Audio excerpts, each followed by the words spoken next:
From the OU TV Broadcast Center in Los Angeles, California, this is Brief News Brief, a brief look at today's trending news topics, proudly combating the thought police since 2016. Here's your host, James Heaney. I'm James Heaney, and this is your Brief News Briefing. A 7-year-old girl from Guatemala died of dehydration and shock after she was taken into Border Patrol custody last week for crossing from Mexico into the United States illegally with her father and a large group of migrants along a remote span of New Mexico desert. Now, how bad are detention conditions at Border Patrol stations if little girls are dying of dehydration? Give her some fucking water, you idiots! She's not some sort of Chia pet. She's a human being. Now, these detention centers are becoming increasingly overwhelmed by large members of families seeking asylum in the United States, which in itself is completely legal. Seeking asylum means you're not necessarily an illegal immigrant. Once you have your court date, well, if you don't persuade the judge or give enough evidence, then sure, if you stay, you're an illegal immigrant. But at this point in time, it is a legal venue for doing it. But the new rules that the Trump administration has made separate children from their parents and keep them in custody rather than releasing them until their asylum court date appearance. Now, according to the CBP records, which is Customs and Border Protection records, the girl and her father were taken into custody at about 10 o'clock at night, December 6th, in a place called Lordsburg. It's south of New Mexico. And they were part of a group of more than 160 people who approached U.S. agents and turned themselves in. It's not like they were trying to sneak. They were looking for the protection of the Customs and Border Patrol protections. I mean, that's sad. They thought that they were going to get basic human rights there.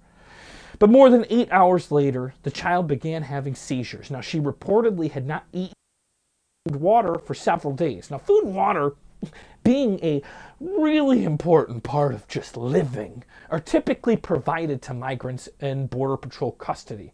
And it wasn't immediately clear Thursday if the girl had received any provisions or any sort of medical exam before the onset of the seizures. Now, the ACLU blames a lack of accountability and a culture of cruelty within the CBP for the girl's death. Now, I don't care whose fault it is. Can we at least just have a number one priority now that we've made this mistake to give every single person water? I mean, food, I would say yes to, but water, like, it's ignorant to not give a human being water. A conservative science advisor to the Trump administration is casting doubt on the long-standing research that links fossil fuel pollution to early deaths and health problems, worrying environmental experts. Now, he is questioning whether soot from coal plants and cars can be directly blamed for asthma and cardiopulmonary problems. Oh, I've got an idea. If you don't think there's any problem with it, I suggest you pull your car into a small garage, lower the car garage door, and sit there for an hour, 2 hours, 3 hours. What the hell? It's safe. Spend the night. Tell me in the morning how good it is. Okay? You probably won't have any breathing problems after that. Now, Cox pushed staffers to specify which percentage of health problems are directly caused by the pollution or are just associated with it. What?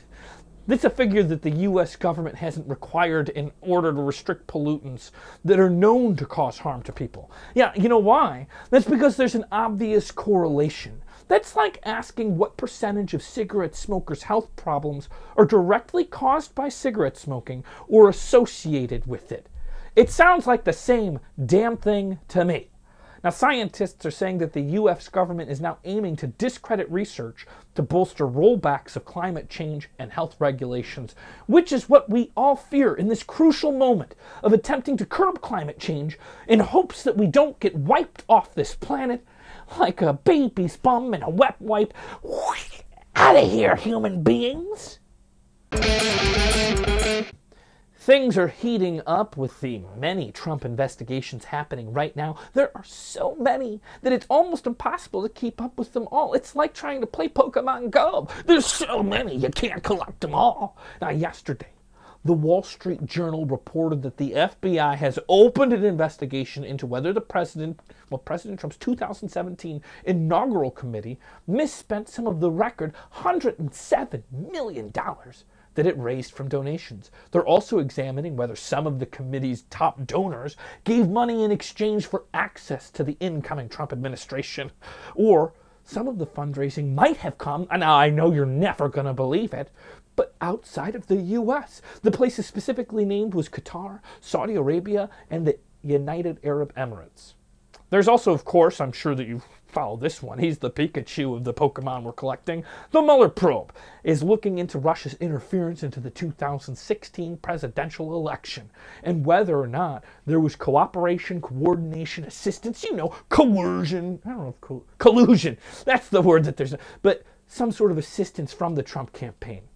Now, New York prosecutors are investigating the payments to women who allegedly had affairs with the president. New York attorney generals examining the Trump Foundation's business dealings, and there's also lawsuits at whether Trump is violating the Constitution's emolument clause through his business dealings. And there's at least 6 investigations going on into Trump himself, which does not include any of the investigations going on into his cabinet or into his former campaign workers.